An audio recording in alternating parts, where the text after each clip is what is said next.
സ്വാമി അധ്യാത്മാനന്ദ സരസ്വതി ആചാര്യൻ, സംഭവം ഫൗണ്ടേഷൻ. അദ്ദേഹത്തെ നിങ്ങൾക്ക് പരിചയപ്പെടുത്തേണ്ട ആവശ്യമില്ല, നമുക്ക് വളരെ സുപരിചിതനായ സ്വാമികളാണ്. ഇപ്പോൾ ആചാര്യഭരണം നടത്തുന്നതിനായി ശ്രീ താരാനാഥിനെ ക്ഷണിക്കുന്നു.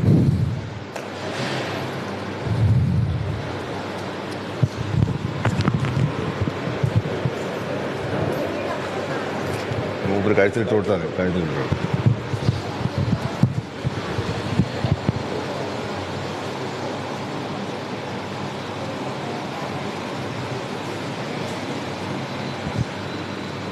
നന്ദി, നമസ്കാരം.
ഓം സഹനാവവതു സഹനൗ ഭുനക്തു സഹ വീര്യം കരവാവഹൈ തേജസ്വിനാവധീതമസ്തു മാ വിദ്വിഷാവഹൈ. ഓം ശാന്തി ശാന്തി ശാന്തി.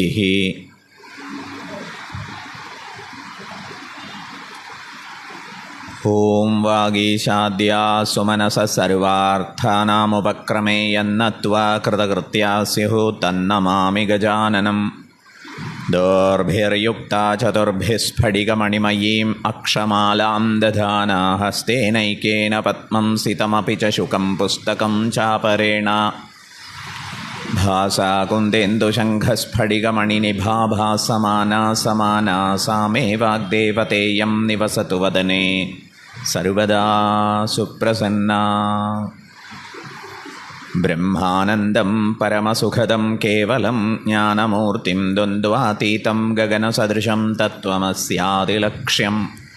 ഏകം നിത്യം വിമലമചലം സർവധി സാക്ഷിഭൂതം ഭാവാതീതം ത്രിഗുണരഹിതം സദ്ഗുരും തം നമാമി. ഓം സദാശിവസമാരംഭാം ശങ്കരാചാര്യമധ്യമാം അസ്മദാചാര്യപര്യന്താം വന്ദേ ഗുരുപരമ്പരാം. കോമളം കൂജയൻ വേണും ശ്യാമളോയം കുമാരകഃ വേദവേദ്യം പരം ബ്രഹ്മ ഭാസതാം പുരതോ മമ. യം പ്രവ്രജന്തമനുപേതമപേതകൃത്യം ദ്വൈപായനോ വിരഹകാതര ആജുഹാവ പുത്രേതി തന്മയതയാ തരവോഭിനേതു തം സർവഭൂതഹൃദയം മുനിം ആനതോസ്മി. യസ്മിൻ സർവം യദഃസർവം യസ്സർവം സർവദൃക്തഥാ സർവഭാവപദാതീതം ബോധാനന്ദം സ്മരാമ്യഹം.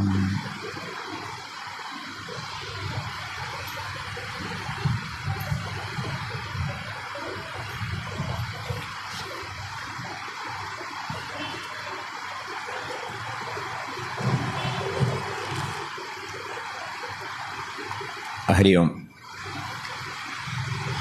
ശ്രീമദ് ഭാഗവതത്തിൽ പ്രതിപാദിച്ചിട്ടുള്ള അജാമിളൻ്റെ കഥയാണ് 2 ദിവസത്തെ പ്രഭാഷണങ്ങൾക്കായിട്ട് നിശ്ചയിക്കപ്പെട്ടിട്ടുള്ളത്. അജാമിള ഉപാഖ്യാനം എന്ന് വിശേഷിപ്പിക്കാം. ആഖ്യാനം എന്ന് പറഞ്ഞാൽ കഥ, ഉപാഖ്യാനം എന്ന് പറയുമ്പോൾ ഉപകഥ. എന്തുകൊണ്ട് ഉപകഥ എന്നാണെങ്കിലോ കഥയ്ക്ക് കഥയുടേതായ ഒരു ഗതി ഉണ്ടാവും.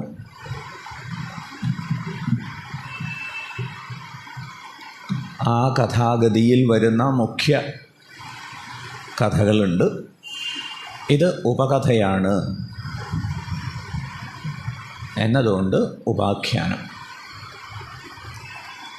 സബ് സ്റ്റോറിയാണ്. അജാമിള ഉപാഖ്യാനം ശ്രീമദ് ഭാഗവതത്തിൽ 6-ാം സ്കന്ധത്തിലാണ് സന്നിവേശിപ്പിക്കപ്പെട്ടിരിക്കുന്നത്. ഓരോ സ്കന്ധവും ഓരോ പ്രമേയത്തെ പരിഗണിച്ച് ഉപദേശം നൽകുന്നു എന്ന വസ്തുത ഉണ്ട്. അതനുസരിച്ച് 6-ാം സ്കന്ധത്തിൻ്റെ പ്രമേയം, സബ്ജക്റ്റ് മാറ്റർ, അത് പോഷണം എന്നതാകുന്നു. പോഷണം എന്നതുകൊണ്ട് തദനുഗ്രഹ,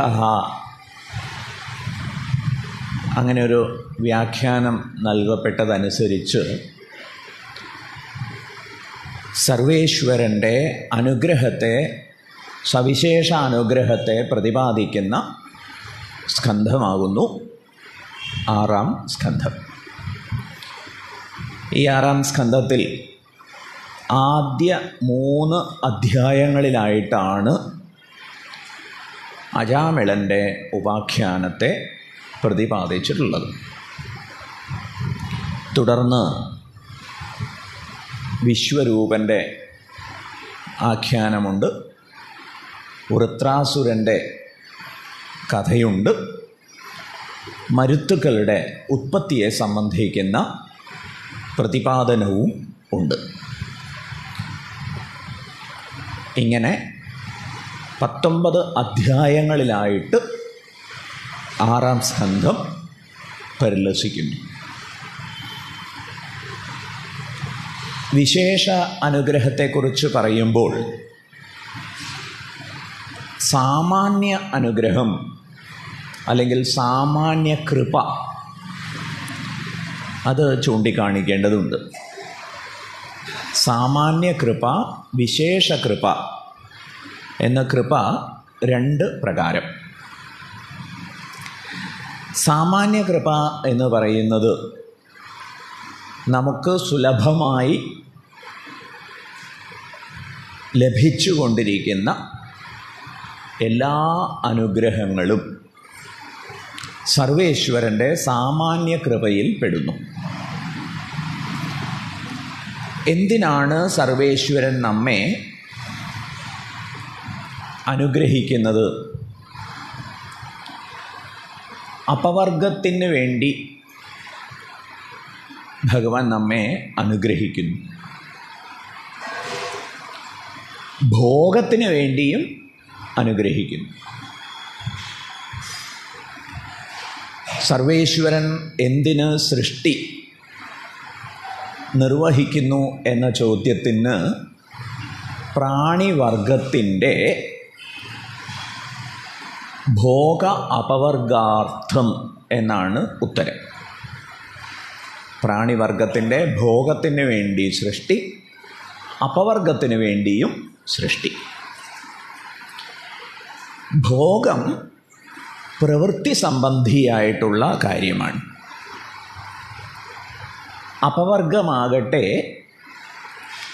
വിവേക വൈരാഗ്യ അനുസൃതം നിവൃത്തിയെ അവലംബിക്കുമ്പോൾ സാക്ഷാത്കരിക്കപ്പെടുന്നതാണ്.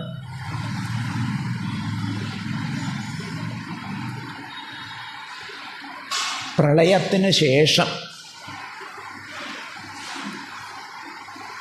ഒന്നുമില്ല, സർവേശ്വരൻ മാത്രം.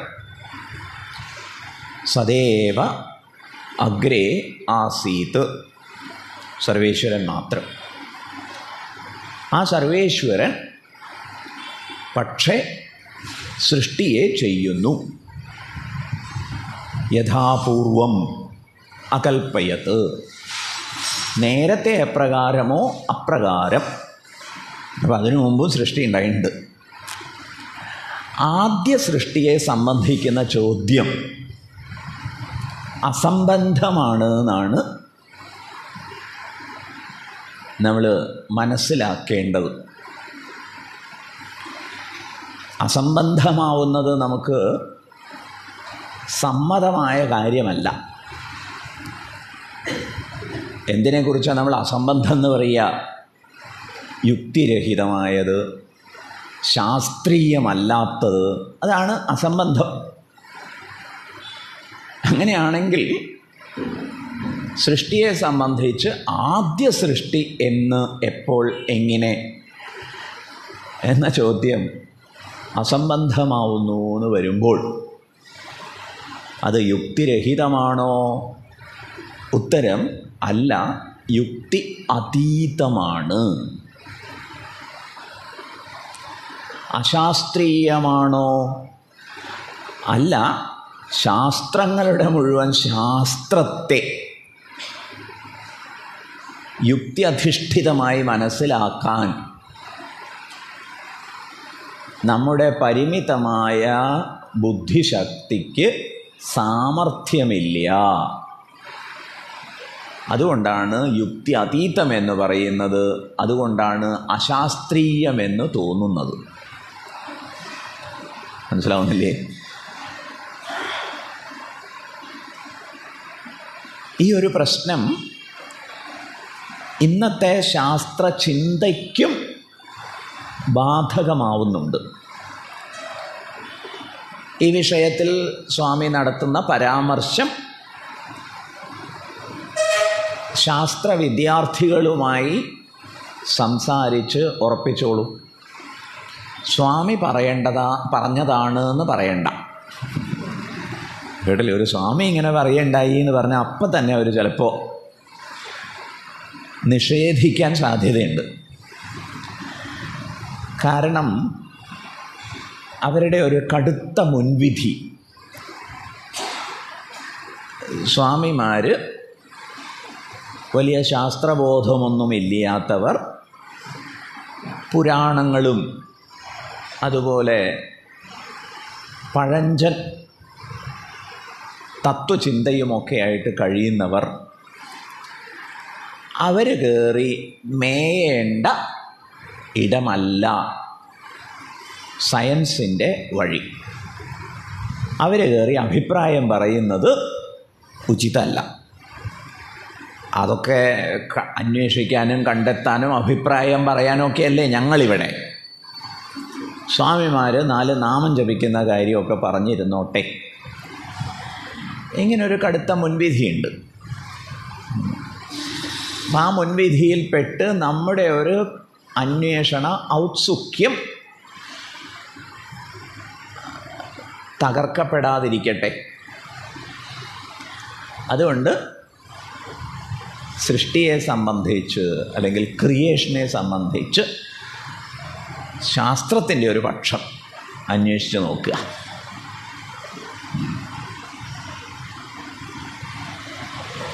ഒരു വസ്തുത, ബിഗ് ബാങ്ങിന് ശേഷമാണ് സൃഷ്ടി അനാവരണം ചെയ്യപ്പെട്ടത്. അങ്ങനെ ഒരു നിരീക്ഷണമുണ്ട്. ബിഗ് ബാങ് എന്ന് പറഞ്ഞാൽ എല്ലാം പൊട്ടിത്തെറിച്ച് ആണ് സംഭവിച്ചത്. പൊട്ടിത്തെറിക്കണമെങ്കിൽ നേരത്തെ എന്തോ ഒന്ന് ഉണ്ടായിരിക്കണമല്ലോ എന്ന് ചോദ്യം. ഉണ്ട് എന്നും അത് പ്രൈമറി എഗ് ആണെന്നും ഉത്തരം. കേട്ടില്ലേ? ആദിയിൽ എന്തുണ്ടായിരുന്നു? Primary egg. അതിൻ്റെ ഒരവസ്ഥയെക്കുറിച്ച് ഒരു വിശേഷണം നൽകാൻ അവർ നിർബന്ധിതരായിരിക്കുന്നു. പ്രൈമറി എഗ്ഗിനെ സംബന്ധിക്കുന്ന വിശേഷണം എന്താണ്? സിംഗുലാരിറ്റി എന്നതാണ് വിശേഷണം. എന്താ സിംഗുലാരിറ്റി എന്ന പദം കൊണ്ട് അർത്ഥമാക്കുന്നത്?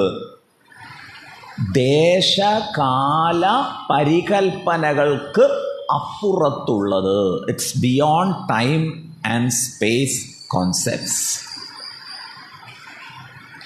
ഇപ്പം ദേശകാല പരിഗണനയ്ക്ക് അപ്പുറത്തുള്ള ഒന്ന് എപ്പോൾ, എവിടെ, എന്തുകൊണ്ട് എന്ന ചോദ്യം കൊണ്ട് വിശകലനം ചെയ്യാൻ പറ്റിയതല്ല. അതെപ്പോൾ എന്ന് ചോദിച്ചുകൂടാ. It's beyond time. എവിടെ എന്ന് ചോദിച്ചുകൂടാ. Beyond space. കേട്ടില്ലേ? വൈ എന്ന് ചോദിച്ചുകൂടാ. എന്തുകൊണ്ട് എന്ന് അന്വേഷിച്ചുകൂടാ. ഓക്കെ. അങ്ങനെയുള്ള സിംഗുലാരിറ്റി പൊട്ടിത്തെറിച്ചു. ഇതാണ് ബിഗ് ബാങ്. ശാസ്ത്രലോകം ഏറെക്കുറെ ഭൂരിപക്ഷം ശാസ്ത്രജ്ഞന്മാരും അംഗീകരിക്കുന്ന ഒരു ക്ലാസിക്കൽ കോൺസെപ്റ്റാണ് ബിഗ് ബാങ് തിയറി. വേറെയും ചില നിരീക്ഷണങ്ങളുണ്ട് എന്നുള്ളത് മറക്കണ്ട. പക്ഷെ പൊതുവെ സ്വീകാര്യമായ ഒന്ന്. അപ്പോൾ അവരുടെ ആ ഒരു സിംഗുലാരിറ്റി പ്രയോഗമാണ് ഇവിടെ ഉദ്ധരിച്ചത്. കേട്ടില്ലേ? ആദ്യ സൃഷ്ടിയെക്കുറിച്ചുള്ള ചോദ്യം അസംബന്ധം. കാരണം സംബന്ധം വേണോ? ദേശവും കാലവും ഒക്കെ വേണം, എന്നാലേ കൂട്ടി മുറുക്കൽ സാധ്യമുള്ളൂ. മനസ്സിലായില്ലേ? വെറ്റിലി അടയ്ക്കൊക്കെ വേണമെന്ന് പറയണമല്ലോ. ദേശവും കാലമൊക്കെ ഉണ്ടെങ്കിലേ സംബന്ധം സാധ്യമുള്ളൂ.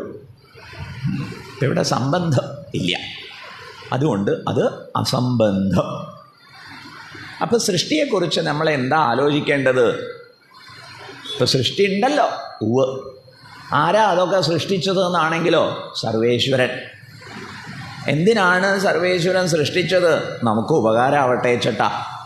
എന്തുപകാര നമുക്ക് ഭഗവാൻ സൃഷ്ടി കൊണ്ട് സമ്മാനിച്ചതെന്നാണെങ്കിൽ ജീവാത്മാക്കളെ സംബന്ധിച്ചിടത്തോളം അനവധിയായിട്ടുള്ളതായ കാമനകളാൽ അവരസ്വസ്ഥരാകുന്നു.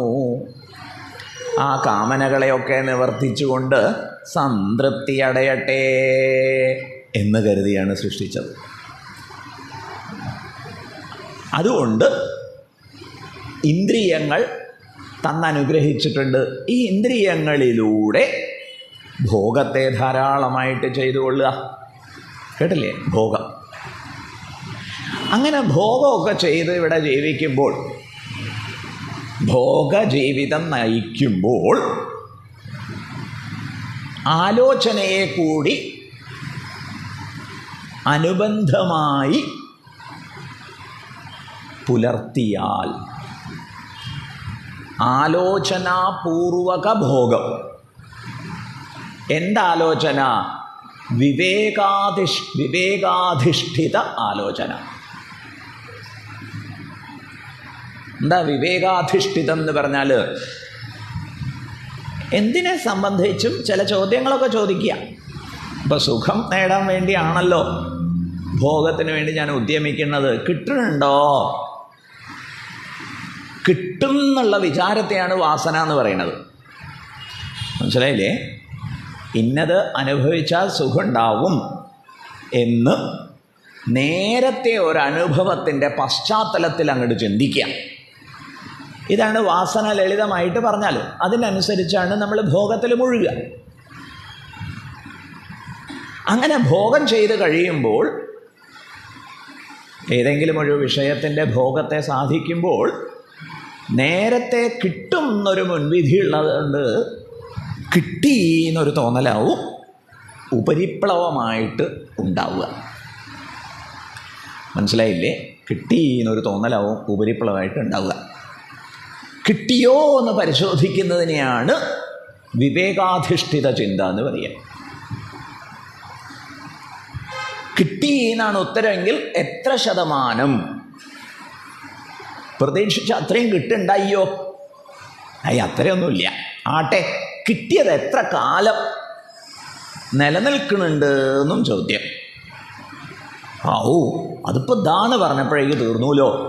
ആഹാ, അങ്ങനെയാണെങ്കിൽ സുഖത്തിന് വേണ്ടി ഈ ഭോഗം തന്നെയാണോ അവോ വേണ്ടത് എന്ന് അന്വേഷണം. മനസ്സിലാവുന്നില്ലേ? ഇങ്ങനെയൊക്കെ സവിചാരം, വിവേകാന്വിത വിചാരത്തോടെ ഭോഗജീവിതത്തിൽ ഏർപ്പെട്ടാൽ നിശ്ചയമായും ഉണ്ടാകുന്ന പക്വതയാർന്ന ഭാവത്തെയാണ് വൈരാഗ്യം എന്ന് പറയുക. വിവേക വിചാര പൂർവകമായി ഭോഗത്തിൽ തുടർന്നാൽ അവശ്യം ഭാവിയായി വൈരാഗ്യമുണ്ടാകും. എന്താ വൈരാഗ്യം എന്ന് വെച്ചാൽ? വിഗതാരാഗം, തീവ്രമായ ഇഷ്ടാനിഷ്ടങ്ങളൊക്കെ അസ്തമിക്കുക. ഇതാണ് നിർവേദത്തിൻ്റെ വൈരാഗ്യത്തിൻ്റെ ലക്ഷണം. തീവ്രമായ ഇഷ്ടാനിഷ്ടങ്ങളൊക്കെ അസ്തമിക്കുക. ഓരോന്നിനെ സംബന്ധിച്ചും ഇപ്പം എത്രയൊക്കെ അല്ലേ ഉള്ളൂ, അതിലിപ്പൊക്കെ എന്താ അത്ര കാര്യം എന്ന് വിചാരിച്ച് മറ്റുള്ളവരിൽ നിന്ന് വ്യത്യസ്തരായി വഴിമാറി നടക്കുന്നു എന്നൊന്നുമില്ല കേട്ടോ. മറ്റുള്ളവർക്ക് കണ്ടാലൊന്നും നമുക്ക് ഈ വിവേകം ഉണ്ടായതും വൈരാഗ്യം വളർന്നു വന്നതൊന്നും അറിയില്ല. കേട്ടില്ലേ?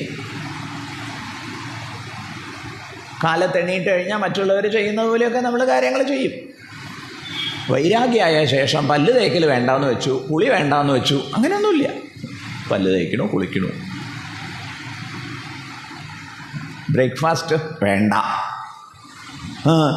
വിവേകം കൊണ്ടേ വൈരാഗ്യം ഉണർന്നിരിക്കണു, വളർന്നിരിക്കണു എന്നൊന്നും പറയില്ല. ബ്രേക്ക്ഫാസ്റ്റ് കഴിക്കും.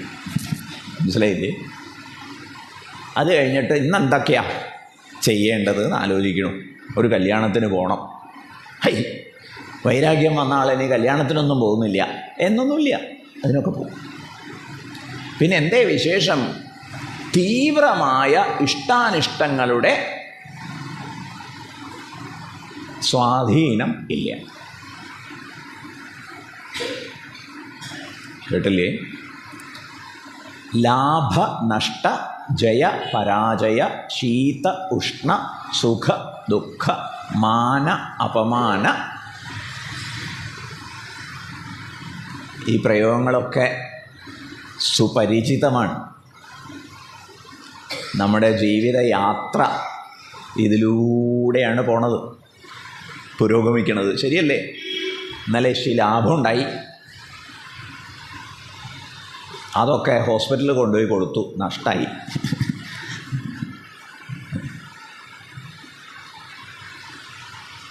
അവിടെ നിന്ന് ജയിച്ചു. പക്ഷെ സുപ്രീം കോടതിയിൽ പരാജയപ്പെട്ടു. ഇങ്ങനെ നമ്മുടെ ജീവിതത്തിൻ്റെ യാത്ര ദ്വന്ദ്വ മാർഗത്തിലൂടെയാണ്, ലാഭനഷ്ടാദികളുടേതായ ശിലകൾ പതിച്ച പാതയിലൂടെയാണ്. ഈ ചിത്രം വ്യക്തമല്ലേ? പക്ഷെ വൈരാഗ്യയെ സംബന്ധിച്ചിടത്തോളം രാഗദ്വേഷ തീവ്രതയില്ല എന്ന് പറഞ്ഞുല്ലോ. ആൾക്ക് സന്തുഷ്ടോ ഏന കേനചിത് എന്നാണ് അവസ്ഥ.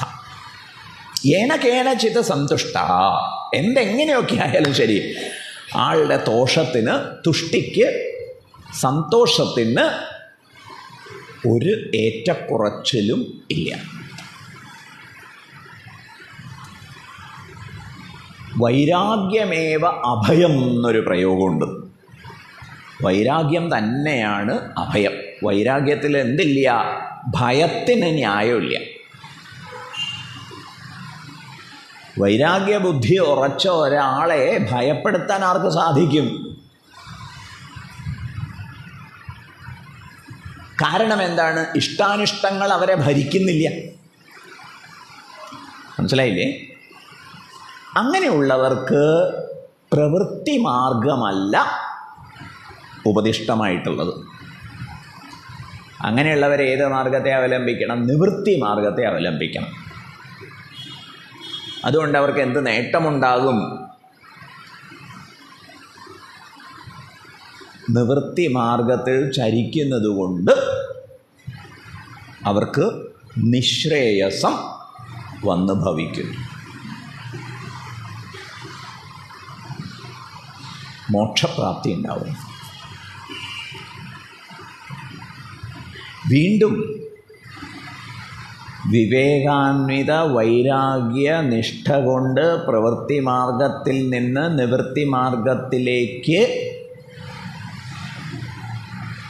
ജീവിതയാത്രയെ ഉദ്ധരിച്ച ഒരാൾ പ്രവൃത്തികളിൽ നിന്ന് നിവൃത്തരായിരിക്കുന്നു എന്നുള്ളത് ബാക്കിയുള്ളവർക്ക് പ്രത്യേകിച്ച് കണ്ടാലൊന്നും മനസ്സിലാവില്ല. മനസ്സിലായില്ലേ? ആളുകളുടെ ഇടയിൽ വലിയൊരു തെറ്റിദ്ധാരണ അങ്ങനെയുണ്ട്.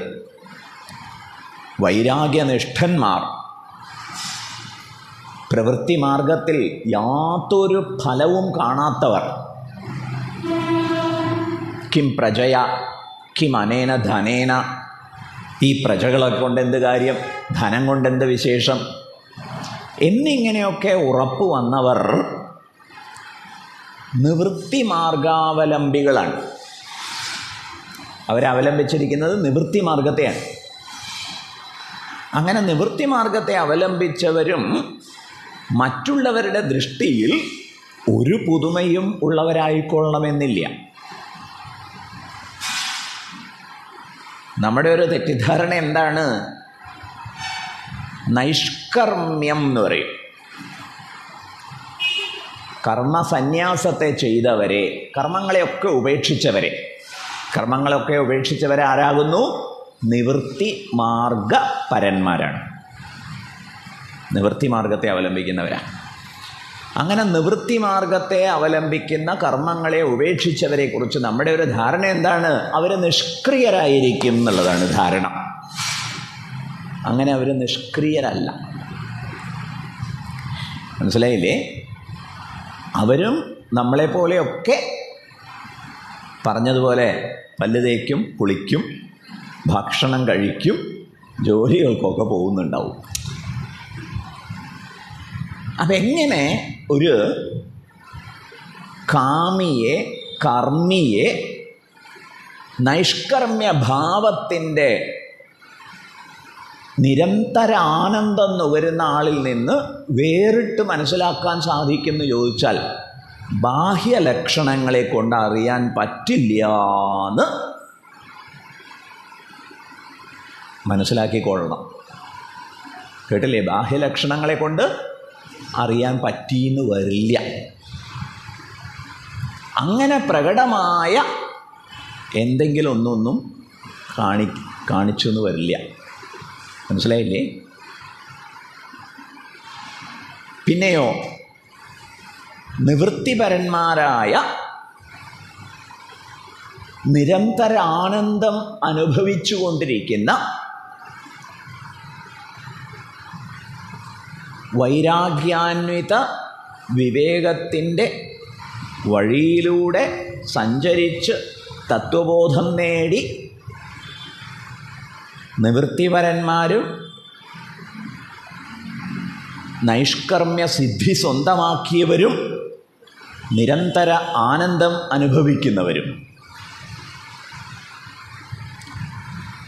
അവർ എന്തുകൊണ്ട് നിവൃത്തിപരന്മാരെന്നും നൈഷ്കർമ്മികളെന്നും പറയുന്നു എന്നാണെങ്കിൽ അവർക്ക് കർത്തൃത്വ ബുദ്ധിയില്ല, ഭോക്തൃത്വ ബുദ്ധിയില്ല.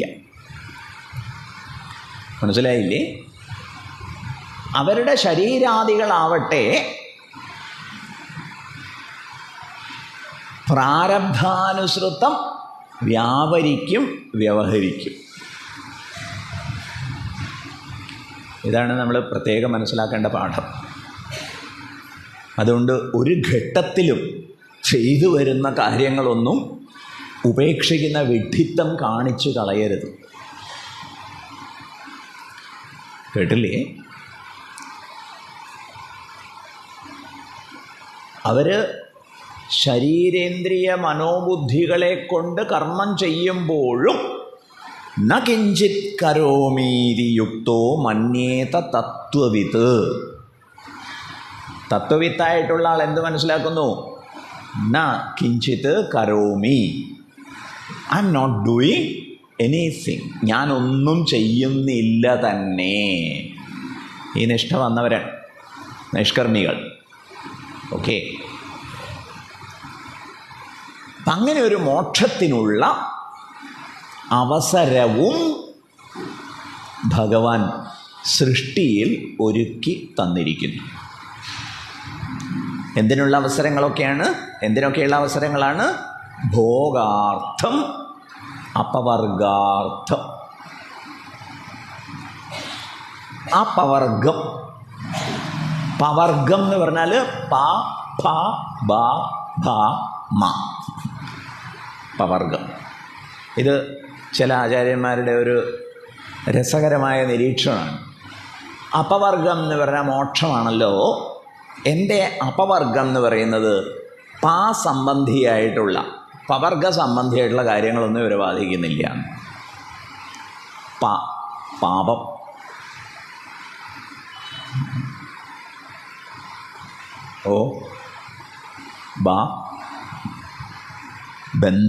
ബന്ധനം, ഭയം, ഭയം, ബന്ധനം, ഫലം, കർമ്മഫലം.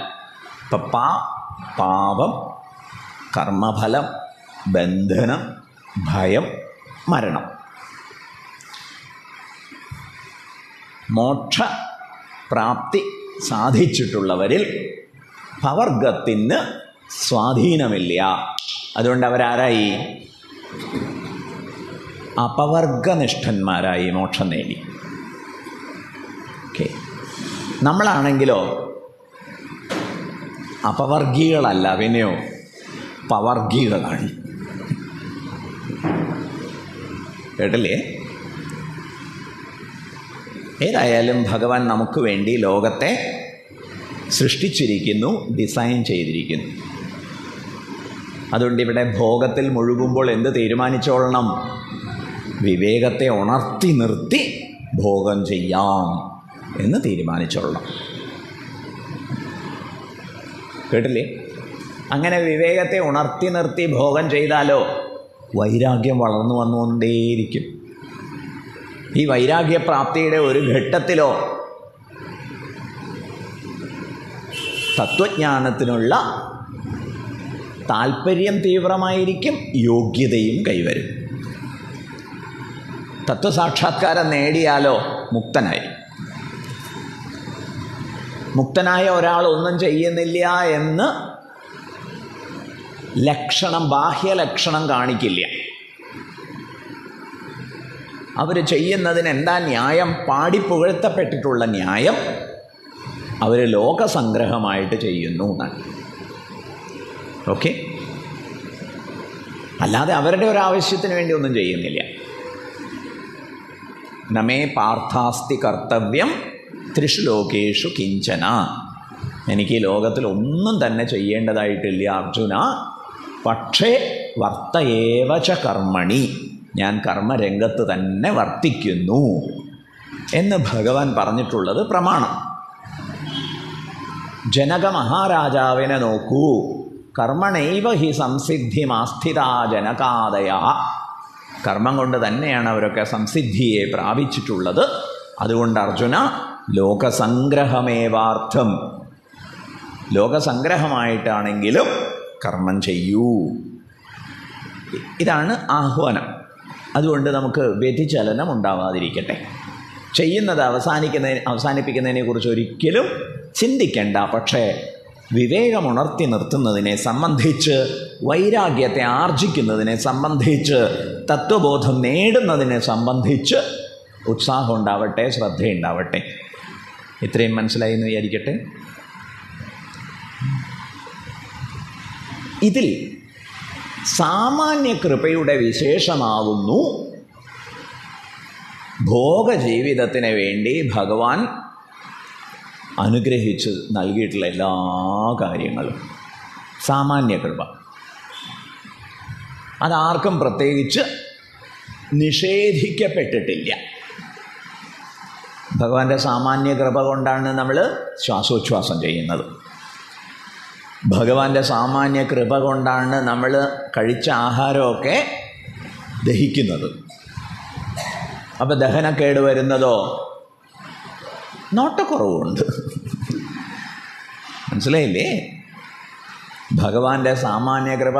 അഹം വൈശ്വാനരോ ഭൂത്വാ പ്രാണിനാം ദേഹമാശ്രിത പ്രാണാപാനസമായുക്ത പചാമ്യന്നം ചതുർവിധം. 4 പ്രകാരത്തിൽ ഞാൻ വൈശ്വാനരാഗ്നിയായിട്ട് പ്രാണിജാലങ്ങളുടെ മുഴുവൻ ഉദരത്തെ പ്രാപിച്ചുകൊണ്ട് ആഹാരത്തെ പാചകം ചെയ്യുന്നു എന്ന് പറഞ്ഞതിനെ ഓർമ്മിക്കാതെ. അപ്പോൾ ആഹാരം കഴിക്കുന്ന സമയത്ത് എന്ത് ചിന്ത ഉണ്ടാവണം? നാരായണന്, കേട്ടില്ലേ, നാരായണ പ്രഭുവിന് നൽകുന്ന നൈവേദ്യമാണ് എന്ന ചിന്തയോടെ കഴിച്ചാൽ ഉടനെ ദഹിച്ചു കിട്ടും. കേട്ടില്ലേ? മറിച്ച് നാക്കിൻ്റെ ആവേശത്തിന് അടിമപ്പെട്ട് വാരി വലിച്ചകത്താക്കിയാൽ അവിടെ അഗ്നി സംവിധാനം ചെയ്തു വെച്ചിട്ടുണ്ട്, അതൊക്കെ കൊളാപ്സ്ഡ് ആവും. മനസ്സിലായില്ലേ? വൈശ്വാനര അഗ്നിയുടെ എല്ലാ സിസ്റ്റവും കൊളാപ്സ്ഡ് ആവും. സ്വാഭാവികമായിട്ടും ദഹനക്കേടുണ്ടാവും.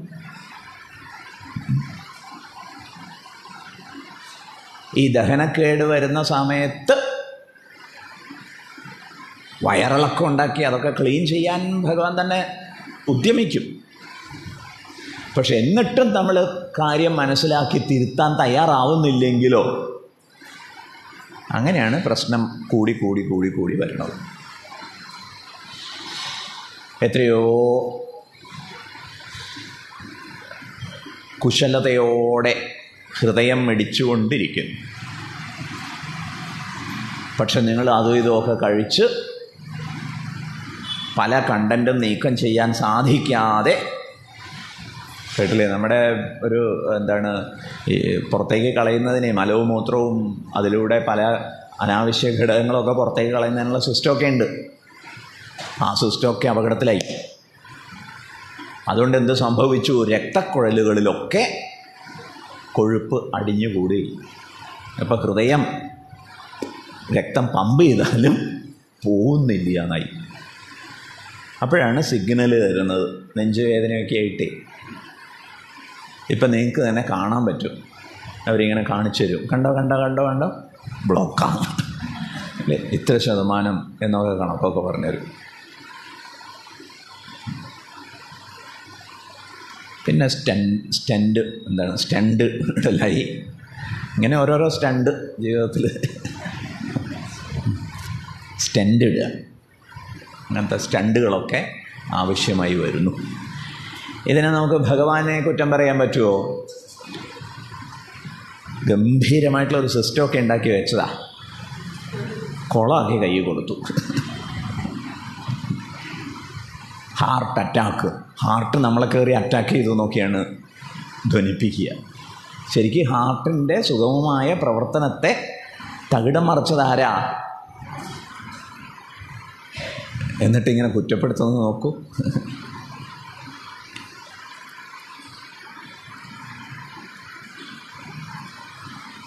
ഇപ്പം സാമാന്യ കൃപയുടെ കാര്യം പറയുമായിരുന്നു.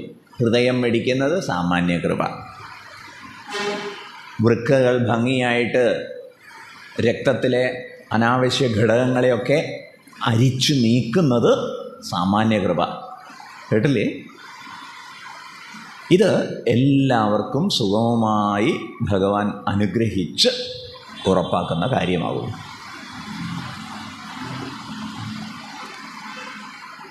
ഓക്കെ,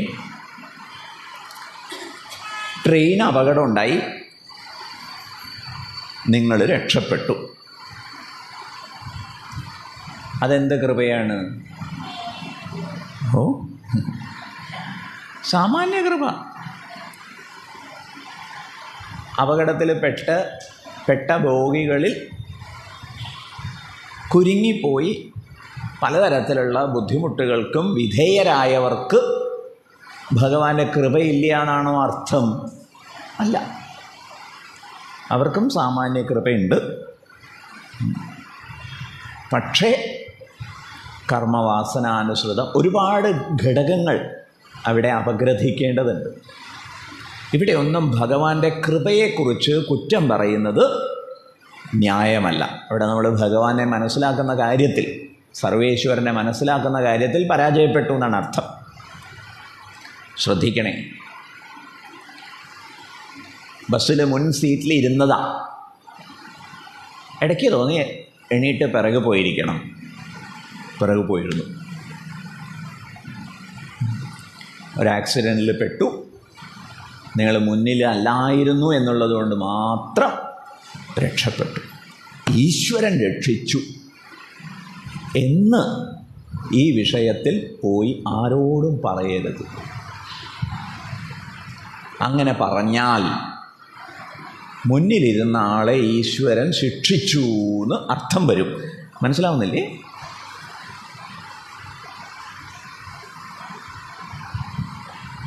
ചിലപ്പോൾ നമ്മൾ ഏതോ ഒരു വീട്ടിൽ എത്തിപ്പെടാനിടയായി, അവിടുന്ന് ചിലപ്പോൾ ആക്സിഡൻറ്റ് വർത്തമാനങ്ങളൊക്കെ വരും. ഇപ്പം കൂട്ടത്തിൽ നിങ്ങൾ രക്ഷപ്പെട്ട കഥ പറയുന്നു.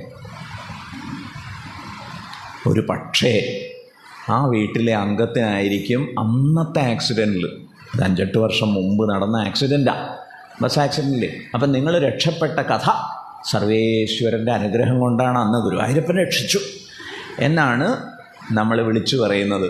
ആ വീട്ടിൽ അതുമൂലം അന്നത്തെ ആക്സിഡൻറ്റിൽ അപകടം ഉണ്ടായ വീടാന്ന് വിചാരിക്കുക, അവർക്ക് എന്തൊരു വിഷമാവും ആലോചിച്ച് നോക്കൂ. നിങ്ങൾ കൊടുത്ത സന്ദേശം എന്താണ്? സർവേശ്വരൻ അല്ലെങ്കിൽ ഗുരുവായൂരപ്പൻ എന്നെ രക്ഷിച്ചു എന്ന് പറഞ്ഞപ്പോൾ നിങ്ങൾ കൊടുത്ത സന്ദേശം എന്താണ്? ഗുരുവായൂരപ്പൻ നിങ്ങളുടെ കുടുംബത്തിലൊരംഗത്തെ ശിക്ഷിച്ചു. കേട്ടില്ലേ? ഇപ്പം രക്ഷപ്പെട്ടതും ശിക്ഷിക്കപ്പെട്ടതും ഒക്കെ സാമാന്യ കൃപയുടെ ഭാഗമാണ്.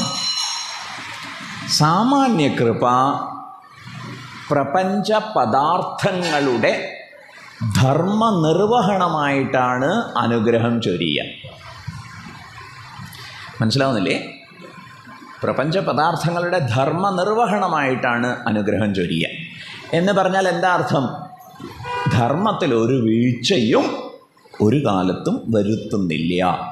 അതാണ് ഗുരുവായൂരപ്പൻ്റെ ഗ്യാരണ്ടി. എന്താണ് ഗുരുവായൂരപ്പൻ്റെ ഗ്യാരണ്ടി? അഗ്നി എന്നും ചൂടായിട്ടിരിക്കും എന്നുള്ളതാണ്. ജലമെന്നും ശീതസ്പർശത്തോടെ ഇരിക്കും. ജലത്തെ ചൂടാക്കാൻ നിങ്ങൾക്ക് സ്വാതന്ത്ര്യമുണ്ട്, പക്ഷെ അതിൻ്റെ സാമാന്യധർമ്മം ശീതമായിട്ടിരിക്കും.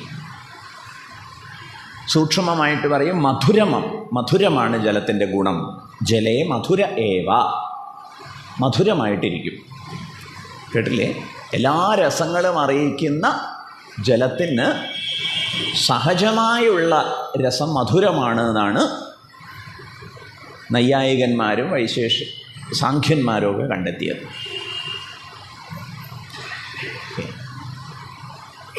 ഈ ധർമ്മങ്ങളൊക്കെ പാലിക്കുന്നതാണ് ഭഗവാന്റെ അനുഗ്രഹം, സാമാന്യ കൃപ.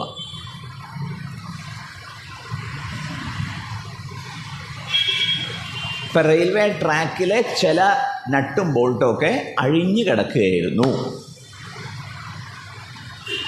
അപ്പോൾ ട്രെയിൻ അതിലേക്ക് പ്രവേശിക്കുമ്പോൾ അവിടെ ബാലൻസ് തെറ്റുക, മറിഞ്ഞു വീഴുക എന്നുള്ളത് ധർമ്മപാലനം തന്നെയാകുന്നു. സംഗതി മനസ്സിലായില്ലേ?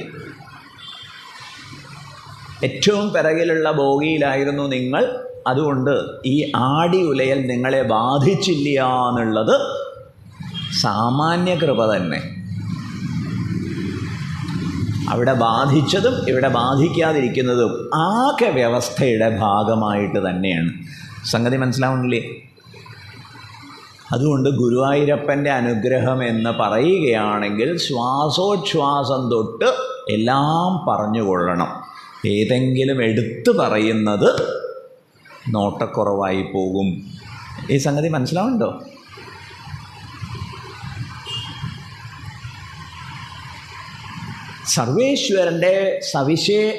സർവേശ്വരൻ്റെ സാമാന്യ കൃപയെ നാം ജീവിതത്തിൽ വ്യാഖ്യാനിച്ച് ആക്ഷേപിക്കുന്ന അവസ്ഥ ഉണ്ടാവാതിരിക്കട്ടെ. വയറുവേദന വന്നാൽ ഭഗവാൻ എന്തുകൊണ്ട് എന്നോട് ഇങ്ങനൊരു ക്രൂരത കാണിക്കുന്നു എന്ന് ചോദിക്കരുത്.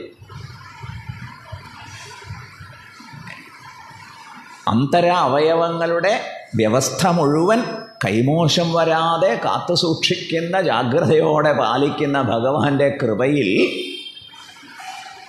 ആ സിസ്റ്റത്തെ തകർക്കും പ്രകാരം എന്തോ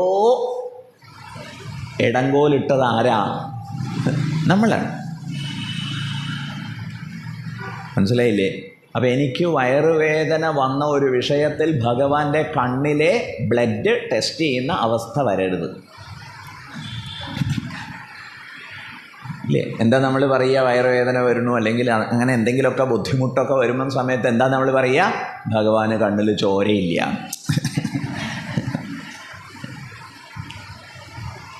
അങ്ങനെ പറഞ്ഞുകൂടാ.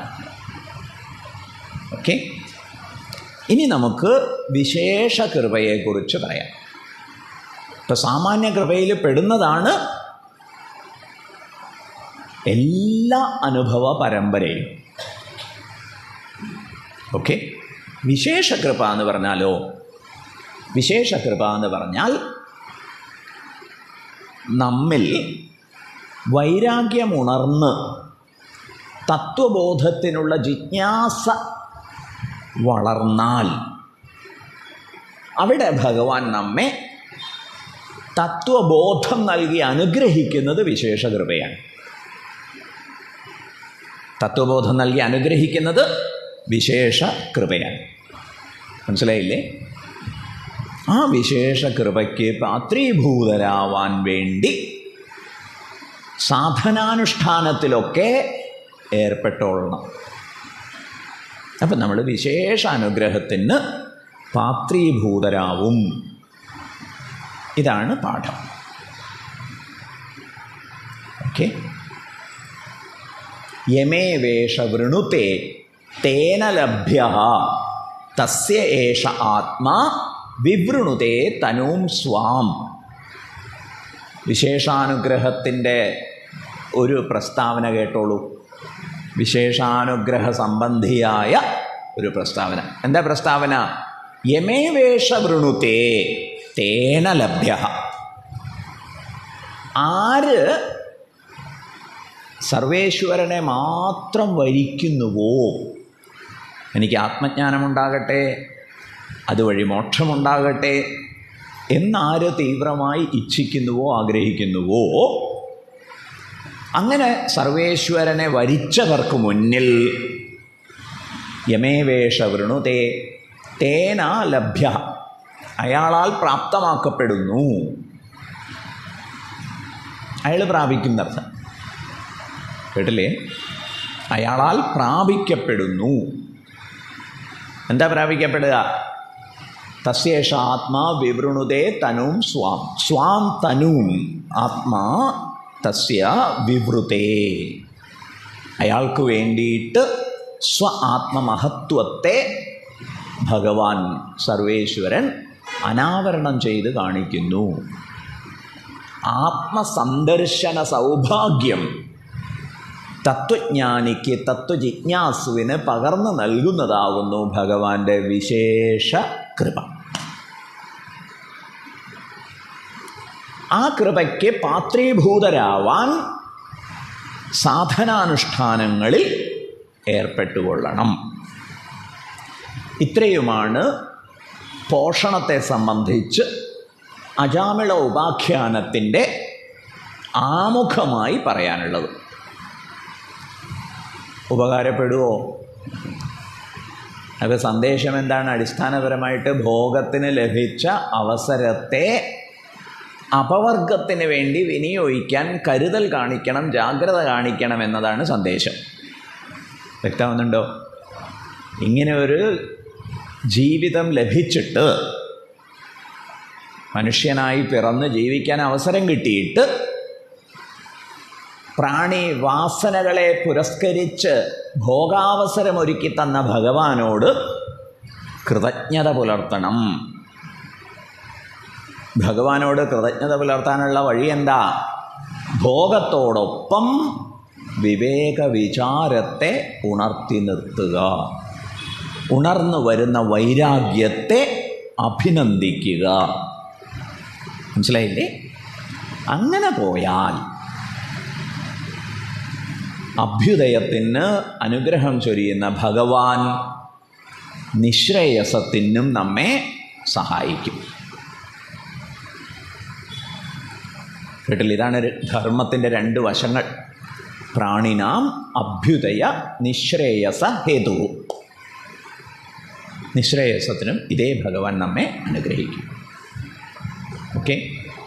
ഓരോ ദിവസവും സാധനാ പുരോഗതി എത്രയുണ്ടായി എന്ന് അന്വേഷിക്കുക. എങ്ങനെയാ? എത്രത്തോളം എനിക്ക് രാഗദ്വേഷ സ്വാധീനത്തെ അതിക്രമിക്കാൻ കഴിഞ്ഞു എന്ന് ചോദിക്കണം. എത്രത്തോളം എന്നിൽ വൈരാഗ്യം വളരുന്നു. വൈരാഗ്യം എന്ന് പറഞ്ഞാൽ വിരോധം എന്നല്ല കേട്ടോ അർത്ഥം. വൈരാഗ്യം എന്ന് പറഞ്ഞാൽ ഒന്നും ഒഴിവാക്കി പോകലും അല്ല. ഇവിടെയൊക്കെ തന്നെ ഉണ്ട്. പക്ഷേ പല കാര്യങ്ങളും നമ്മെ ഇപ്പോൾ സ്വാധീനിക്കുന്നില്ല. ഓക്കെ. മോക്ഷമാണ് ജന്മലക്ഷ്യം. ആ മോക്ഷമാകട്ടെ ജ്ഞാനാദേവത്തു കൈവല്യം, അറിവ് കൊണ്ട് മാത്രമേ സാധിക്കുള്ളൂ. മോക്ഷവിഷയത്തിൽ ക്രമമുക്തി എന്നും സദ്യോമുക്തി എന്നും രണ്ട് പ്രകാരമുണ്ട്. ക്രമമുക്തി എന്ന് പറഞ്ഞാൽ ക്രമത്തിലുള്ള മുക്തി. ക്രമത്തിലുള്ള മുക്തിക്ക് ആരാണ് പാത്രീഭൂതരാവുക? ആരാണോ ഇവിടെ കുറുവന്നേവേഹ കർമാണി ജിജീവിഷേത്, ശതം സമാ 100 വർഷക്കാലം കർമ്മം ചെയ്തുകൊണ്ട് തന്നെ ജീവിക്കാൻ ആഗ്രഹിക്കുന്നത്. എങ്ങനെയുള്ള കർമ്മങ്ങൾ? വേദവിഹിത കർമ്മങ്ങൾ. എന്തൊക്കെ കർമ്മങ്ങൾ ഇവർ ചെയ്യില്ല? വികർമ്മം ചെയ്യില്ല. എന്താ വികർമ്മം എന്ന് വെച്ചാൽ? വേദവിരുദ്ധ കർമ്മം. വേദവിരുദ്ധ കർമ്മം എന്ന് വെച്ചാൽ എന്താണ്? ഇന്നത്തെ കാലത്ത് വേദവിഹിത കർമ്മം എന്ന് പറഞ്ഞാൽ എല്ലാവർക്കും ഉപകാരമുണ്ടാകുന്ന കർമ്മങ്ങളൊക്കെ ചെയ്യാം. വേദവിരുദ്ധ കർമ്മം എന്ന് പറഞ്ഞാൽ സങ്കുചിത സ്വാർത്ഥത്തെ മുൻനിർത്തി അന്യർക്കും പ്രകൃതിക്കുമൊക്കെ ഉപദ്രവം ചെയ്യുക. അതാണ് വികർമ്മം. ഓക്കെ, വേദവിഹിത കർമ്മം അത് ചെയ്യണം. ആ കർമ്മമാകട്ടെ കാമനായുക്തരായിട്ടാണ് നേരത്തെ ചെയ്തതെങ്കിൽ ക്രമേണ കാമനകളൊക്കെ ഒഴിഞ്ഞുപോയി. കേട്ടില്ലേ? ഒപ്പം തന്നെ ദേവതാ ഉപാസനകളിലൊക്കെ ഏർപ്പെടുന്നു.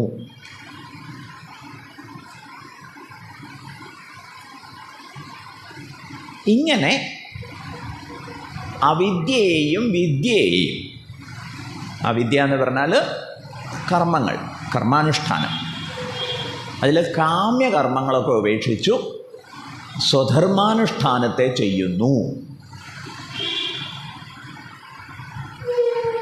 നന്ദിയും സ്നേഹവുമൊക്കെ ഉള്ളിൽ ഉണർന്നിരിക്കുകയാണ്. അങ്ങനെ കർമ്മം ചെയ്യുന്നു. ഒപ്പം തന്നെ ഉപാസനാദി കാര്യങ്ങളിലൊക്കെ ഏർപ്പെട്ടിരിക്കുന്നു. അങ്ങനെയുള്ളവർ മരിക്കുന്ന കാലത്തെ ഉത്തരായന കാലം എന്ന് പറയും. അവരെ മരണാനന്തരം കൊണ്ടു നടക്കുന്ന സംവിധാനത്തെ സൂര്യായനം എന്നാണ് പറയുക. കേട്ടില്ലേ? അവർ ദേവയാനത്തെ അവലംബിച്ച് ഉദാത്ത ലോകങ്ങളിൽ ചെല്ലും, ബ്രഹ്മലോകം വരെയൊക്കെ ചെല്ലും.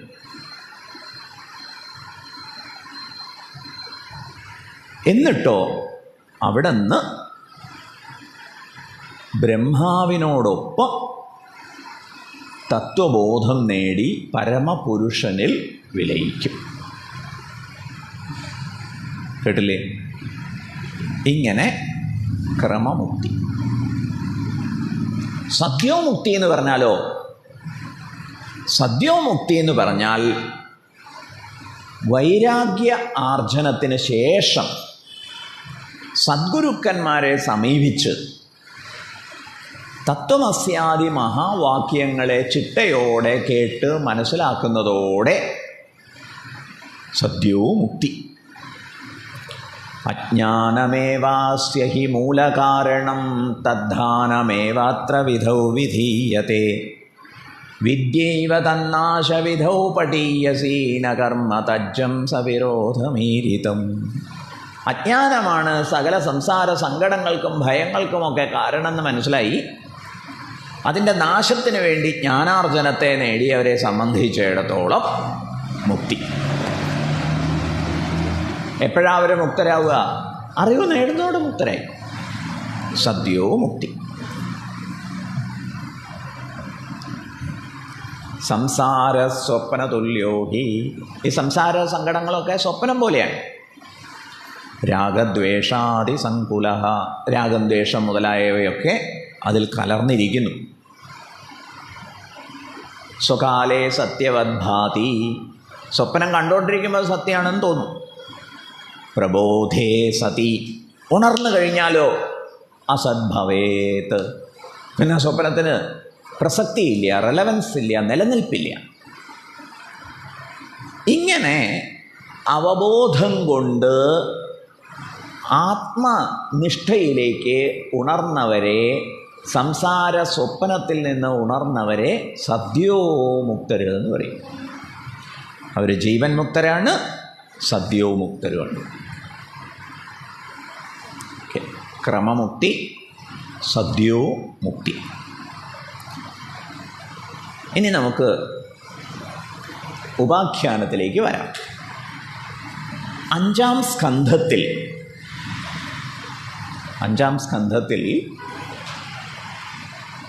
നരകങ്ങളെക്കുറിച്ചൊക്കെ വിശേഷമായിട്ട് വർണ്ണിക്കുകയുണ്ടായി.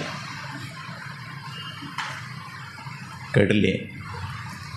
ഇതൊക്കെ പരീക്ഷിത്ത മഹാരാജാവ് ശ്രദ്ധിച്ചു കേട്ടു. എന്നിട്ട് അതിൻ്റെ ഒരു ബോധ്യത്തെ ഉപദേശകനായിട്ടുള്ള ശുകബ്രഹ്മർഷിയോട് തുറന്ന് പറയുന്നു. എത്രയെത്ര പാപങ്ങളുണ്ടോ അതിനനുസരിച്ച് ശിക്ഷയുണ്ട്. ഹൈന്ദവ മതവിശ്വാസപ്രകാരം നിത്യനരകവും നിത്യസ്വർഗവും ഇല്ല. നിത്യനരകവും നിത്യസ്വർഗവും ഇല്ല. പിന്നെയോ നരകത്തിൽ പോയി പാപങ്ങളൊക്കെ തീർന്നാൽ വീണ്ടും അവസരങ്ങൾ കിട്ടിക്കൊണ്ടേയിരിക്കും. 5-ാം സ്കന്ധത്തിൽ 21 നരകങ്ങളെക്കുറിച്ച് പ്രതിപാദനമുണ്ട്. ചിലർ 28 നരകങ്ങളെക്കുറിച്ച് ചൂണ്ടിക്കാണിച്ചിട്ടുള്ള കാര്യവും അവിടെ പ്രസ്താവിച്ചിട്ടുണ്ട്. താമിശ്രം, അന്ധതാമിശ്രം, രൗരവം, മഹാരൗരവം, കുംഭീപാകം, കാലസൂത്രം തുടങ്ങിയ നരകങ്ങളെക്കുറിച്ചുള്ള പ്രതിപാദനം വിശേഷമായിട്ട് ഗരുഡപുരാണത്തിലും വായിക്കാം.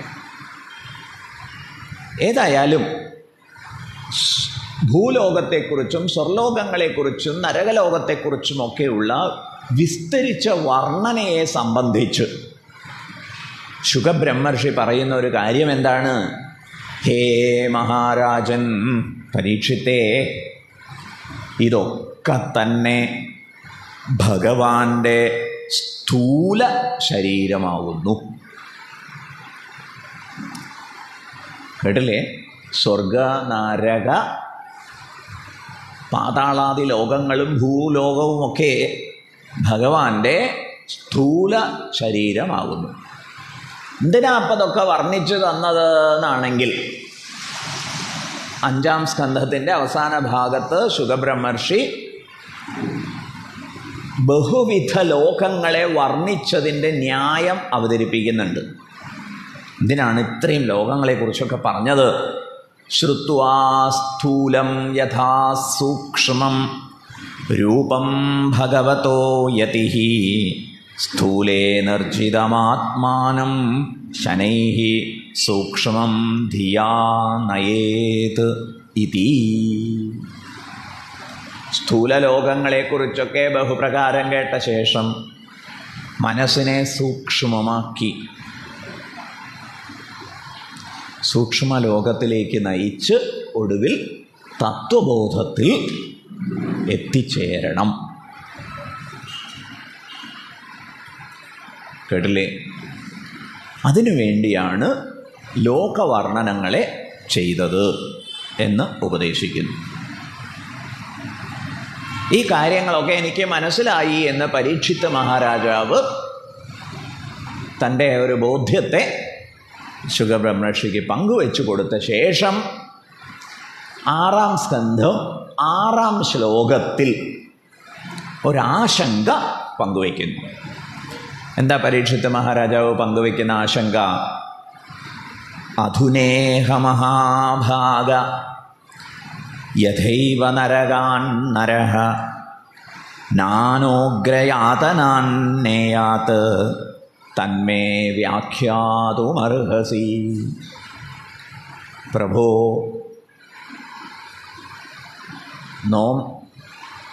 വിവിധങ്ങളായ നരകലോകങ്ങളെക്കുറിച്ച് കേട്ട് അസാരം പരിഭ്രമിച്ചിരിക്കുന്നു.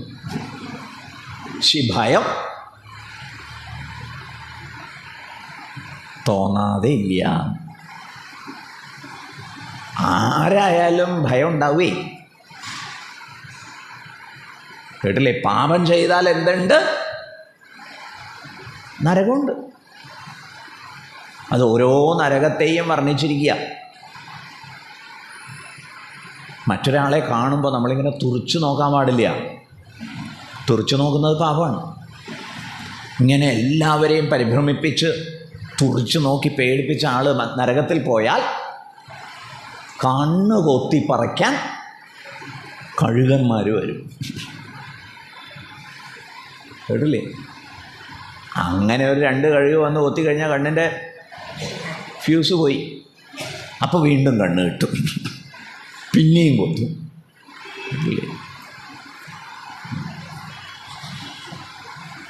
ഇങ്ങനെ വിവിധങ്ങളായ നരകങ്ങളെക്കുറിച്ചൊക്കെ വർണ്ണിച്ച് കേട്ടപ്പോഴേ പരീക്ഷത്തിന് കുറച്ചൊരാശങ്കയും ഭയമൊക്കെ തോന്നി. നമുക്കെല്ലാവർക്കും വേണ്ടി പരീക്ഷിത്ത് മഹാരാജാവ് ചോദിച്ചിരിക്കുന്നു, പ്രഭോ, നാനോഗ്രയാതനാൻ നേയാത്ത്, ഉഗ്രയാതനകൾ സമ്മാനിക്കുന്ന നരകങ്ങളിലേക്ക് പോവാതിരിക്കാൻ വഴി എന്തെങ്കിലും ഉണ്ടെങ്കിൽ പറഞ്ഞു തരണം. എന്താ നരകമുക്തിക്കുള്ള വഴി? ഉത്തരം, നരകത്തിലേക്ക് പ്രവേശിക്കാതിരിക്കണം. എന്താ വഴി? നരകത്തിലേക്ക് പ്രവേശിക്കാതിരിക്കലാണ് വഴി. അതിനെന്തു വേണം? ത്രിവിധ കരണങ്ങളെ കൊണ്ടാണ് ഏവരും പാപങ്ങളെ ചെയ്തു പോരുന്നത്. ഏതൊക്കെയാണ് പാപ പുണ്യ കർമ്മങ്ങൾക്കുള്ള ഉപാധികൾ? പാപകർമ്മവും പുണ്യകർമ്മവും ഒക്കെ ചെയ്യുന്നത്, കർമ്മങ്ങളൊക്കെ ചെയ്യുന്നത് ത്രിവിധ കരണത്തെ കൊണ്ടാണ്. ഏതൊക്കെയാണ് കരണങ്ങൾ? കായവാങ്മന, ശരീരം, വാക്ക്, മനസ്സ്. ഇതാണ് 3 കരണം. ഈ കരണത്തെ കൊണ്ടൊക്കെ പാപം ചെയ്താൽ നരകത്തിൽ പോകുമെന്ന് ഉറപ്പാണ്. പക്ഷേ പരിഹാരമുണ്ട്. എന്താ പരിഹാരം? സുഖബ്രഹ്മർഷി പറയുന്നു, പ്രായശ്ചിത്തം ചെയ്താൽ മതി. കേട്ടില്ലേ? പാപം, പ്രായശ്ചിത്തം. ഇത് ഓർമ്മിച്ചോളൂ. അപ്പം എന്തെങ്കിലും പാപം ചെയ്തു പോയി എന്നുള്ള വ്യഥയുണ്ടെങ്കിൽ എന്ത് പ്രായശ്ചിത്തം എന്ന് അന്വേഷിച്ച് ചെയ്താൽ മതി. ഓക്കെ. ഇനിയും ചില കാര്യങ്ങളും കൂടി ശുഖബ്രഹ്മർഷി ചൂണ്ടിക്കാണിക്കുന്നുണ്ട്. അതും കൂടി മനസ്സിരുത്തിക്കൊള്ളുക. അതുകൊണ്ട് എന്താ ഗുണം? മേലിൽ പാപം ചെയ്തു പോയതിനെക്കുറിച്ചുള്ള വ്യാകുലതകൾ നമ്മെ വേട്ടയാടാതിരിക്കും. മനഃപൂർവ്വം ചെയ്യരുത് കേട്ടോ. അറിയാതെ ചെയ്തു പോയ പാപങ്ങളൊക്കെ തിരിച്ചറിഞ്ഞാൽ പ്രായശ്ചിത്തം ചെയ്ത് അതിൽ നിന്ന് പുറത്തു കടക്കും. കുംഭസാരത്തെക്കുറിച്ചുള്ള ഒരു ആക്ഷേപം അവർ പറയും. എന്താ കുംഭസാരത്തെ സംബന്ധിക്കുന്ന ആക്ഷേപം? ഞായറാഴ്ചയാണ് കുംഭസരിക്കുക. അപ്പം എന്ത് ചെയ്യും? ഒരാഴ്ചയായിട്ട് ചെയ്തിട്ടുള്ള പാപങ്ങളൊക്കെ ഏറ്റുപറയും എന്നാണ്. അങ്ങനെ കുംഭസരിച്ചു, കൺഫെഷൻ. അതിനുള്ള പ്രായശ്ചിത്തവും നിർദ്ദേശിക്കപ്പെട്ടു. അത് ചെയ്തു. എന്നിട്ട് ഇറങ്ങിപ്പോയി. എങ്ങോട്ടേക്ക്? വീണ്ടും പാപം ചെയ്യാൻ. അങ്ങനെ ചെയ്തുകൂടാ. അതെന്തൊരു മോശം. അപ്പം അറിഞ്ഞോ അറിയാതെയോ ചെയ്തു പോയ പാപങ്ങൾ പലതും ഉണ്ടാവും. അതിനൊക്കെയായിട്ട് പ്രായശ്ചിത്തം ചെയ്താൽ മതി. പിന്നെ നരകയാത്ര ഉണ്ടാവില്ല. ഓക്കെ. ശരീരം ക്ഷയിക്കും മുമ്പ് സ്മൃതിപ്രോക്തങ്ങളായിട്ടുള്ള പ്രായശ്ചിത്തമൊക്കെ ചെയ്തോളണം. കാരണം ഒടുക്കം പാപങ്ങൾ പലതും ചെയ്തു കൂട്ടിയിട്ടുണ്ട്. പക്ഷെ പ്രായശ്ചിത്തം ചെയ്യാനൊട്ട് ശേഷിയില്ല എന്ന് വന്നാൽ നരകത്തിൽ പോവാതിരിക്കില്ല. രോഗത്തിന് ചികിത്സ എന്നതുപോലെയാണ് പ്രായശ്ചിത്തത്തെ വിധിച്ചിരിക്കുന്നത്. ദോഷസ്യ ദൃഷ്ട്വാ ഗുരുലാഘവം യഥാ ഭിഷക്ചികിത്സേത രുചാം നിദാനവത്. ഭിഷഗ്വരൻ ചികിത്സിക്കുന്നത് പോലെയാണ് സ്മൃതിഗ്രന്ഥങ്ങൾ പ്രായശ്ചിത്തങ്ങളെ രോഗനിവാരണാർത്ഥം ഔഷധം വിധിക്കുന്ന പോലെയാണ് പ്രായശ്ചിത്തങ്ങളെ വിധിച്ചിരിക്കുന്നത് സ്മൃതിഗ്രന്ഥങ്ങൾ. ഭിഷക് ചികിത്സേത രുചാം നിദാനവത്. രുചാം നിദാനം, രോഗകാരണം എന്താണെന്ന് കൃത്യമായി കണ്ട് ചികിത്സകൻ എങ്ങനെയാണ് ഔഷധം നിശ്ചയിക്കുന്നത് അതുപോലെ നിശ്ചയിച്ചിരിക്കുന്നു. ഓക്കെ. പരീക്ഷത്തിന് തൃപ്തിയായില്ല. പരീക്ഷിത്ത് ശുഖബ്രഹ്മർഷിയോട് ഇങ്ങനെയാണോ എന്നോട് സംസാരിക്കുക എന്നുള്ള മട്ടിൽ തൻ്റെ അതൃപ്തി പ്രകടിപ്പിച്ചു. എന്താ ഇപ്പം ഇതിൽ ഇത്ര അതൃപ്തി വരാൻ? പാപം ചെയ്താൽ പ്രായശ്ചിത്തം ചെയ്താൽ മതി, നരകയാത്ര അതിൽ നിന്ന് അതുകൊണ്ട് മുക്തരാവാം എന്ന പാഠമില്ലേ, അത് ഇന്നത്തെ ഒരു ഭാഷ ഉപയോഗിച്ച് പറഞ്ഞാൽ LKG-കാർക്കടക്കം അറിയുന്ന കാര്യമാണ്. അതിപ്പോൾ പ്രത്യേകിച്ച് പറയേണ്ട കാര്യമില്ലല്ലോ. പരീക്ഷത്തിൻ്റെ അതൃപ്തി മനസ്സിലാവുന്നുണ്ടോ? അതിൽ വലുതായിട്ട് പറയാനില്ല. പോലീസുകാരെ കുറച്ച് കാണിക്കുന്ന ഒരു പ്രയോഗമുണ്ട് അല്ലേ? പോലീസുകാർക്ക് വിരോധം തോന്നുമെന്നറിയില്ല. എന്തായാലും പ്രചുര പ്രചാരത്തിലുള്ള പാഠമാണ് അല്ലേ, അല്ലെങ്കിൽ ഒരു ശൈലിയാണ്. എന്താ അത്? ഏത് പോലീസുകാരനും മനസ്സിലാവില്ല. ഇത് പഴയ കാലത്തെ ഒരു പ്രസ്താവനയാണ് അല്ലേ. പണ്ട് കാലത്ത് പോലീസുകാർക്ക് വലിയ വിദ്യാഭ്യാസം വേണമെന്ന് നിർബന്ധം ഉണ്ടായിരുന്നില്ല. സാമാന്യം ഒരു അക്ഷരാഭ്യാസമൊക്കെ ഉണ്ടെങ്കിൽ പിന്നെ അവർ ട്രെയിനിങ് കൊടുത്തിട്ടൊക്കെ ശരിയായിക്കോളും. ഇന്നിപ്പോൾ അങ്ങനെയൊന്നുമല്ല. ഇന്ന് വളരെ വിദ്യാസമ്പന്നന്മാരും പോലീസ് സേനാ വിഭാഗത്തിൽ ചേരുന്നുണ്ട്. അതുകൊണ്ട് അത് ആക്ഷേപമായി പോവും. എന്നാലും പരിചയമുള്ള ശൈലി ആയതുകൊണ്ട് പറഞ്ഞു എന്നേ ഉള്ളൂ. ഏത് പോലീസുകാരനും എന്താ? ഇതാണ് പരീക്ഷത്തിൽ ചോദിക്കുന്നത്. അതിപ്പോൾ പ്രത്യേകിച്ച് പറയേണ്ട കാര്യമില്ലല്ലോ. പ്രായശ്ചിത്തത്തിന് ഫലമുണ്ട് തീർച്ചയായിട്ടും. എന്താ പ്രായശ്ചിത്തത്തിൻ്റെ ഫലം? പാപത്തിൻ്റെ തീവ്രതയെ അത് നിരാകരിക്കുന്നു, അതാണ് ഫലം. പക്ഷേ അവശഃ പ്രകൃതേർവശാത്, മനുഷ്യൻ താങ്ങളുടെ പ്രകൃതിക്ക് വശകരാണ്. അതുകൊണ്ട് എന്താ കുഴപ്പം? ജാനന്നപി ആത്മനഃ അഹിതം കരോതി, അറിവുണ്ടെങ്കിലും പ്രകൃതി വശകനായതുകൊണ്ട്, കേട്ടില്ലേ, ഹാബിറ്റ് എന്ന് പറയും. ഹാബിറ്റിനെ വിശദീകരിക്കാൻ വേണ്ടി പ്രഭാഷകർ ചൂണ്ടിക്കാണിക്കുന്ന ഒരു ശൈലിയുണ്ട്. From habit if you remove H, a bit remains. Again you remove A, bit remains. Again if you remove B, it remains. കുറച്ചുകൂടി തമാശ കലർത്തിയാലേ അടുത്ത സ്റ്റെപ്പ് പറ്റുള്ളൂ.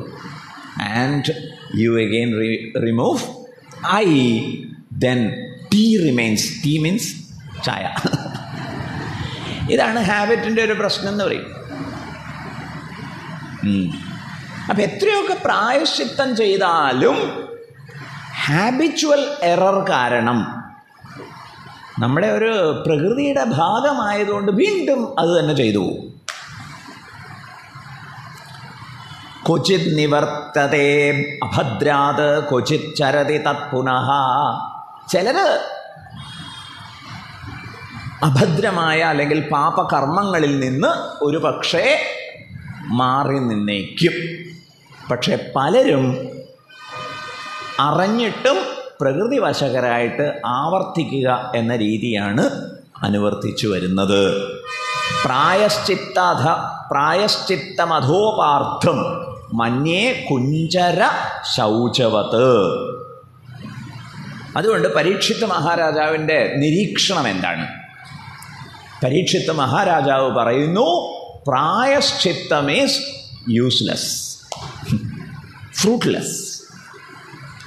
മന്യേ, പ്രായശ്ചിത്ത വിഷയത്തിൽ പരീക്ഷിത്ത് മഹാരാജാവ് ഒരു ദൃഷ്ടാന്തം, ഒരു എക്സാമ്പിൾ പറയുന്നു.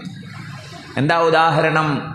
കുഞ്ചര ശൗചവത്, ആനക്കുളി പോലെയാണ്. എന്താ ആനക്കുളിയുടെ വിശേഷം? കുളിപ്പിച്ചിങ്ങോട്ട് കയറ്റി നിർത്തേണ്ട താമസം അത് പൊടിയും മണ്ണൊക്കെ എടുത്തിട്ട് ദേഹത്തിലേക്ക് ഇടും.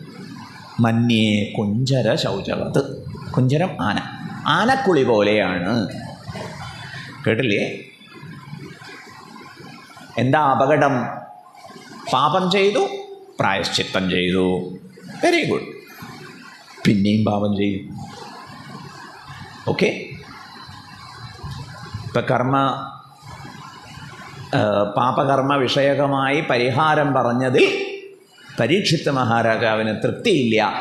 പ്രായശ്ചിത്തത്തിൻ്റെ മഹത്വത്തെ അവഗണിക്കുകയല്ല കേട്ടോ, പ്രായശ്ചിത്തത്തിൻ്റെ മഹത്വത്തെ അവഗണിക്കുന്നില്ല. പക്ഷേ വീണ്ടും പ്രകൃതിവശകനായ മനുഷ്യൻ പാപത്തെ ചെയ്യില്ലേ എന്നതാണ് ചോദ്യം. പ്രകൃതിവശകനായ മനുഷ്യൻ വീണ്ടും പാപം ചെയ്യാൻ നിർബന്ധിതനാവുന്നു. ശുഗബ്രഹ്മർഷി പറയാണ്, ഓ അത് നിനക്ക് മനസ്സിലായില്ലേ? ചോദ്യം ചോദിച്ചത് കൊണ്ട് ബാക്കി പറയാം. കേട്ടില്ലേ? ഉത്തരം കേട്ട് തൃപ്തി അടഞ്ഞ് പോയിരുന്നെങ്കിലോ പിന്നെ ഒന്നും പറയില്ലേ. പലർക്കും ഈ ഉത്തരം കേട്ടാൽ മതി.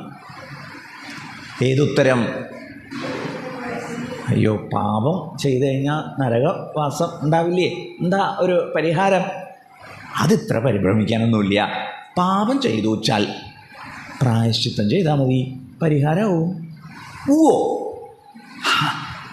നന്നായി, സന്തോഷമായി കേട്ടോ.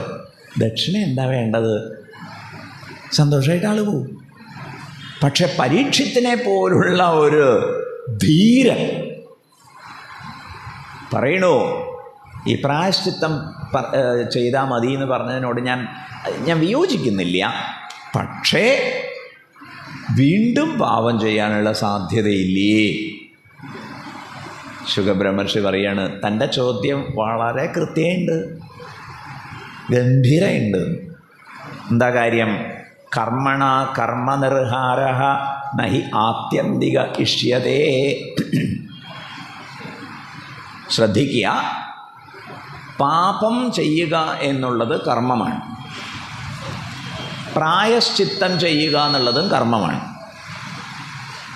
പാപം ചെയ്യുക എന്നുള്ളത് കർമ്മമാണ്, പ്രായശ്ചിത്തം ചെയ്യുക എന്നുള്ളത് കർമ്മമാണ്. കേട്ടില്ലേ? പാപകർമ്മത്തെ പ്രായശ്ചിത്ത കർമ്മം കൊണ്ട് പരിഹരിക്കുന്നു എന്ന് വന്നാലും പാപം ചെയ്യാനുണ്ടായ കാരണം ഇല്ലാതാവുന്നില്ല. അതുകൊണ്ട് വീണ്ടും പാപം സംഭവിക്കും. ഓക്കെ. അപ്പം കർമ്മണ കർമ്മനിർഹാര നഹി ആത്യന്തിക ഇഷ്യതേ. പ്രായശ്ചിത്ത കർമ്മം കൊണ്ട് പൂർണ്ണമായും പാപം ചെയ്യാനുള്ള കാരണം നീങ്ങുന്നില്ല. ഓക്കെ. ന കർമ്മതജ്ജം സവിരോധമീരിതം ശ്രീരാമഗീതയിൽ പറയും. ഈ കർമ്മങ്ങളൊക്കെ അറിവില്ലായ്മയിൽ നിന്നുണ്ടായതാണ്. അതുകൊണ്ട് അറിവ് കൊണ്ട് മാത്രമേ അത് പൂർണ്ണമായും നിരാകരിക്കപ്പെടുള്ളൂ. കർമ്മം കൊണ്ട് നിരാകരിക്കപ്പെടില്ല.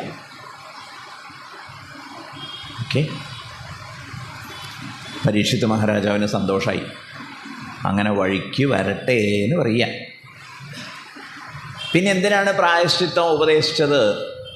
ശുഗബ്രഹ്മർഷി പറയാണ്, അവിദ്വാൻമാരായിട്ടുള്ള അധികാരികൾക്ക് സമാശ്വാസം നൽകുന്നതിന് വേണ്ടിയാണ് പ്രായശ്ചിത്ത ഉപദേശം. അവരത് കേൾക്കുന്നതോടുകൂടി തൃപ്തിയോടെ എണീറ്റ് പോയിക്കോളും. നല്ലതാണ്. അവർ പ്രായശ്ചിത്തമൊക്കെ അനുഷ്ഠിക്കും. മനസ്സിലായില്ലേ? പിന്നെ അടുത്ത ചോദ്യവുമായിട്ട് കുറേ കാലം കഴിയുമ്പോൾ വരും. അപ്പം അടുത്ത ഭാഗം ഉപദേശിച്ചു കൊടുക്കാം. ഇതാണ് അവലംബിച്ച് വരുന്ന ഒരു രീതി.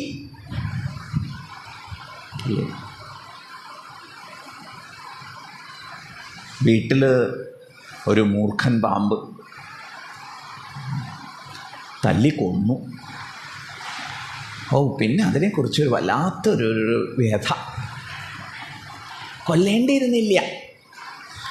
പതുക്കെ അതിനെ പുറത്തേക്ക് കൊണ്ടുവരിക, എന്നിട്ട് ഫോറസ്റ്റ് അവരെ വിളിച്ച് പറഞ്ഞാൽ അവർ ചിലപ്പോൾ അല്ലേ വേറെ കാടുകളിലൊക്കെ കൊണ്ടുപോയി ഉപേക്ഷിച്ചോളുമായിരുന്നു. ഹൈ, ഏത് നേരം അതിങ്ങനെ കണ്ണിൽ കാണുക.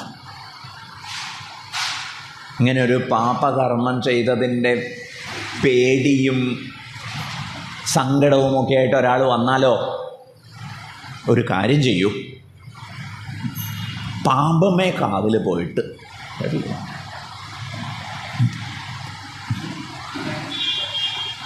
ഓക്കെ, പാപം പ്രായശ്ചിത്തം. ന അശ്നതഃ പഥ്യമേവാന്നം വ്യാധയോ അഭിഭവന്തി ഏവം നിയമകൃത് രാജൻ ശനൈ ക്ഷേമായ കൽപ്പതേ. വളരെ ശ്രദ്ധേയമായ ഒരു പാഠം ഇവിടെ ശുകബ്രഹ്മർഷി പങ്കുവെച്ച് തന്നിരിക്കുന്നു. നമുക്ക് ഓർമ്മിക്കാം, പ്രയോജനപ്പെടുത്താം, പ്രചരിപ്പിക്കാം. എന്താ പറഞ്ഞത്? ന അശ്നതഃ പഥ്യമേവാന്നം വ്യാധയോ അഭിഭവന്തി ഏവം നിയമകൃത് രാജൻ ശനൈ ക്ഷേമായ കൽപ്പതേ. പഥ്യാഹാരിക്ക് അപഥ്യം ആഹരിക്കാത്തവർക്ക്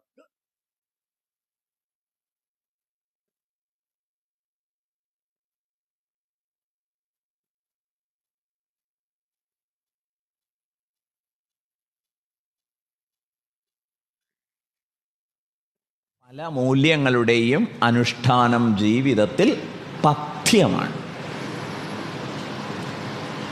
കേട്ടില്ലേ?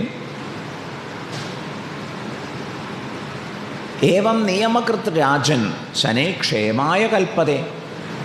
യമനിയമാദികളെയൊക്കെ ജീവിത മൂല്യങ്ങളൊക്കെ ഇപ്രകാരം ജീവിതത്തിൽ അനുസരിച്ച് വരുന്നവർക്ക് ക്ഷേമമുണ്ടാകും എന്ന് പറഞ്ഞാൽ ക്രമേണ അവർ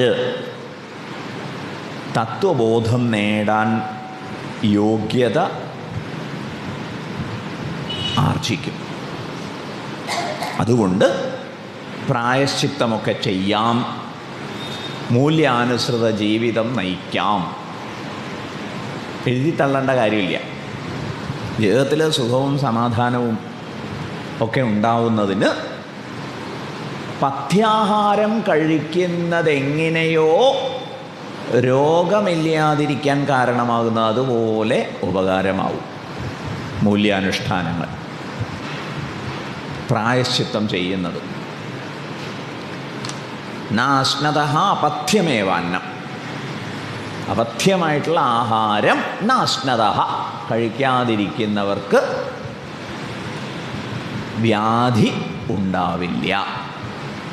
ആർക്കാ വ്യാധി ഉണ്ടാവുക? പഥ്യാഹാരം കഴിക്കാത്തവർക്കാണ് വ്യാധി ഉണ്ടാവുക. ഓക്കെ, ഇവിടെ പഥ്യ ശബ്ദം പക്ഷേ പഥ്യമായ രീതിയിലല്ല പൊതുവെ മനസ്സിലാക്കപ്പെടുന്നതും വ്യാഖ്യാനിക്കപ്പെടുന്നതും.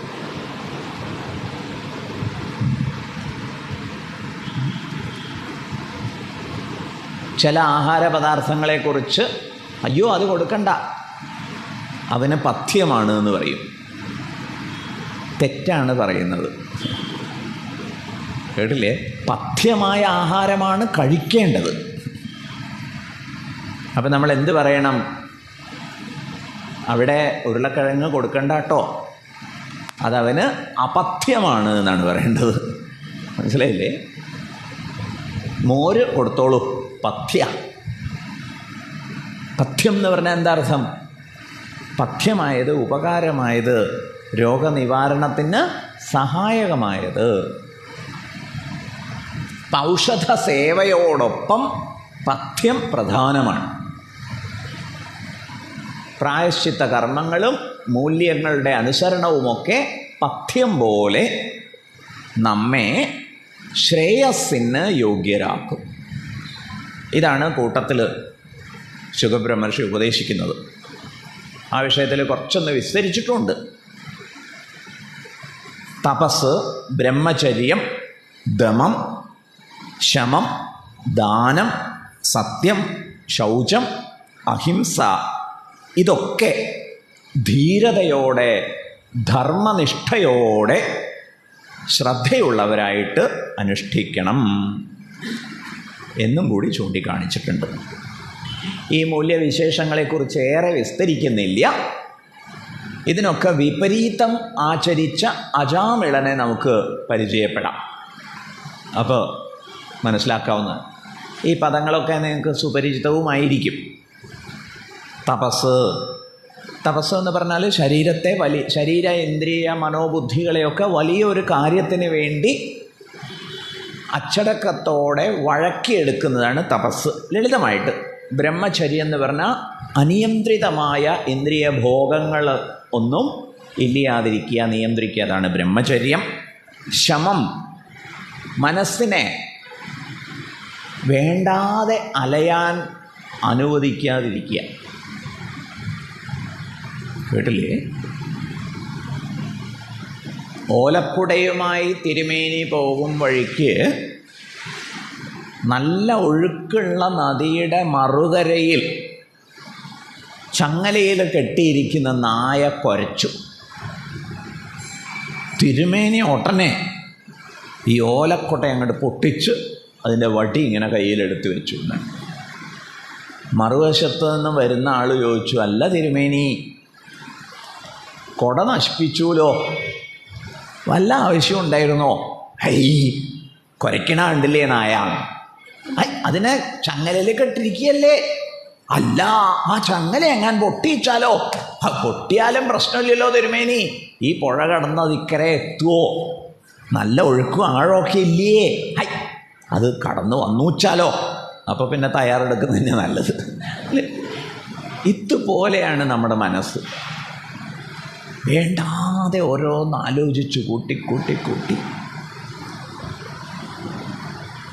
ശങ്കരാചാര്യ ഭജഗോവിന്ദം എന്ന കൃതിയിൽ ചോദിക്കും, ഹേ വാതുല കിം തവ നാസ്തി നിയന്ത.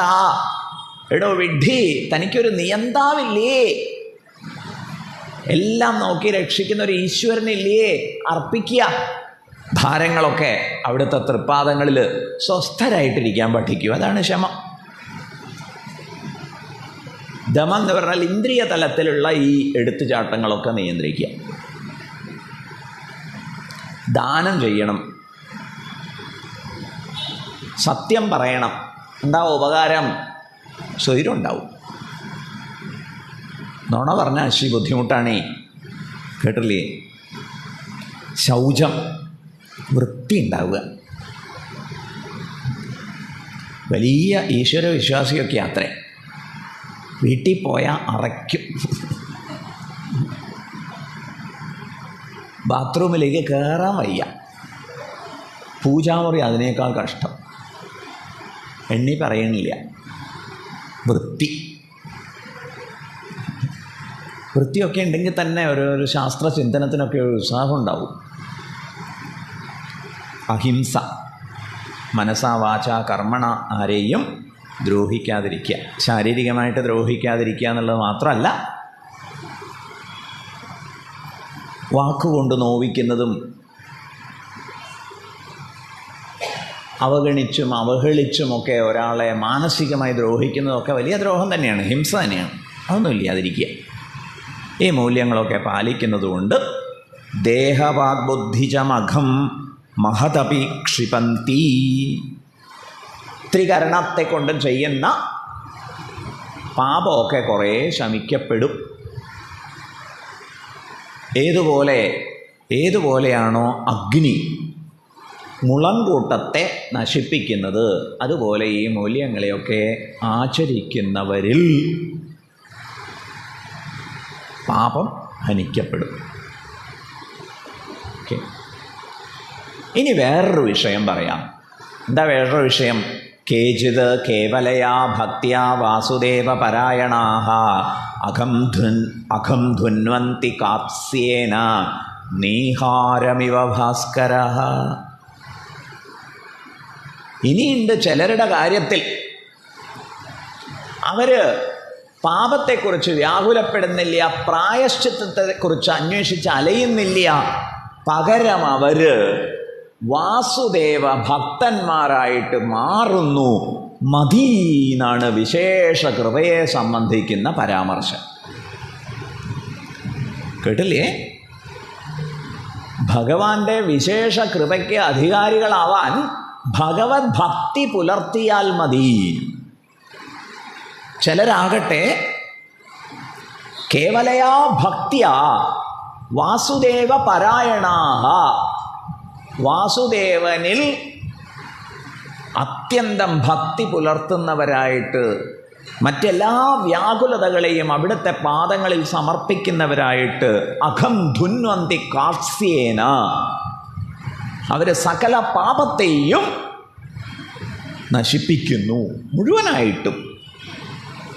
നീഹാരമിവ ഭാസ്കര, എപ്രകാരമാണോ സൂര്യൻ ഉദിക്കുമ്പോൾ മഞ്ഞ് പൂർണ്ണമായും ഇല്ലാതാവുന്നത്, അതുപോലെ ഇവരുടെ കാര്യത്തിൽ സംഭവിക്കുന്നു. ഇപ്പം ഇവിടെ എന്താ അധികാരം? വാസുദേവ പരായണത്വമാണ് അധികാരം. അവർ തീർച്ചയായിട്ടും പാപങ്ങളെ മുഴുവൻ ജയിക്കും. ന തഥാ ഹ്യഘവൻ അഘവാൻ രാജൻ പൂയേത തപ ആദിഭിഹി യഥാ കൃഷ്ണാർപ്പിത പ്രാണഃ തത്പുരുഷ നിഷേവയാ. ഇനി പരീക്ഷിത മഹാരാജാവേ, ഒരു കാര്യം കേട്ടോളൂ. എന്താ കാര്യം? എത്രയൊക്കെ പ്രായശ്ചിത്തം ചെയ്താലും ശരി, അതിനേക്കാളൊക്കെ സഫലമാണ് ഭഗവത് ഭക്തി. ഭഗവത് ഭക്തി ഉണ്ട് വെച്ചാൽ അതുകൊണ്ട് പാപമോചനം നേടും പ്രകാരം വേറൊരു പ്രായശ്ചിത്തം കൊണ്ടും നേടാൻ സാധ്യമല്ല. മനസ്സിലായില്ലേ? ഭഗവത് ഭക്തി ഒന്നുണ്ടെങ്കിൽ മതി. മറ്റൊരു കാര്യം എന്താണ്?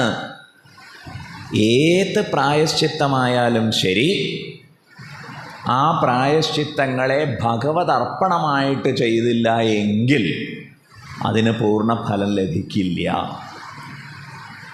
കേട്ടില്ലേ? ദക്ഷൻ ചെയ്തിട്ടുള്ള ഗംഭീര യാഗം പക്ഷേ വിഫലമായിരുന്നു. കാരണം അത് ഭഗവത് അർപ്പണമാക്കിയിട്ടില്ല. അത്ര ചോദാഹരന്തീമം ഇതിഹാസം പുരാതനം ദൂതാനാം വിഷ്ണുയമയോ സംവാദസ്ത്വം നിബോധമേ. ഈ വിഷയത്തിൽ ഒരു പൗരാണികമായ ഉദാഹരണത്തെ ഞാൻ പറയാം.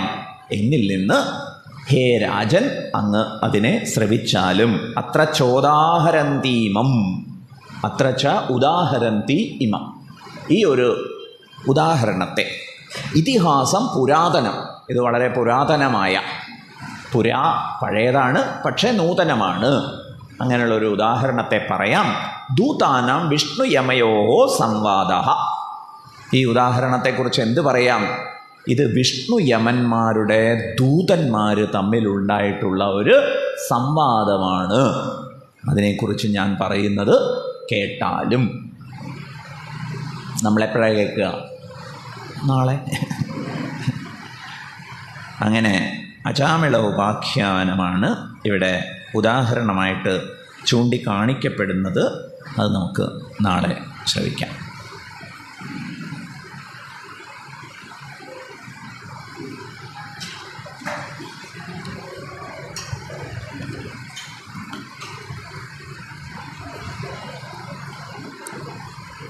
ഓം പൂർണ്ണമദഃ പൂർണ്ണമിദം പൂർണ്ണാത് പൂർണ്ണമുദച്യത്തെ പൂർണ്ണസ്യ പൂർണ്ണമാദായ പൂർണ്ണമേവാവശിഷ്യത്തെ. ഓം ശാന്തി ശാന്തി ശാന്തി. ഹരി ഓം ശ്രീ ഗുരുഭ്യോ നമഃ. ഹരി ഓം.